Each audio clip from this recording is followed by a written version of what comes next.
ആഭ്യന്തര കലാപം രൂക്ഷമായ പാകിസ്ഥാനിൽ നിന്ന് മറ്റൊരു വാർത്ത കൂടി പുറത്തു വരുന്നു. പാകിസ്ഥാന്റെ സൈന്യത്തെ തകർത്ത് സ്വതന്ത്രമാകാൻ ഒരുങ്ങുന്ന ബലൂചിസ്ഥാൻ പിന്തുണയുമായി 1500 പോരാളികൾ അണിയറയിൽ തയ്യാറെടുക്കുന്നു എന്നുള്ള വാർത്തയാണ് പുറത്തു വരുന്നത്. ഈ വാർത്ത സ്ഥിരീകരിച്ചിരിക്കുന്നത് പാക് സൈന്യം തന്നെയാണ്.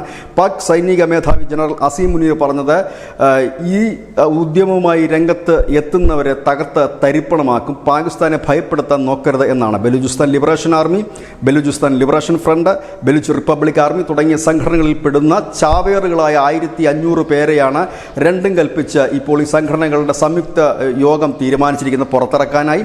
ഇവർ പാക് സൈന്യത്തിനെതിരെ നിരന്തരം പോരാടുകയും ചാവേറാക്രമണങ്ങൾ സംഘടിപ്പിക്കുമോ എന്നൊരു ഭയം പാകിസ്ഥാനിൽ ഉടനീളമുണ്ട്. കഴിഞ്ഞ കുറേ കാലമായി ആഭ്യന്തര യുദ്ധത്തിൻ്റെ പിടിയിലാണ് ബലൂചിസ്ഥാനും ഒപ്പം തന്നെ പാകിസ്ഥാൻ്റെ മറ്റു പ്രവിശ്യകളെല്ലാം തന്നെ.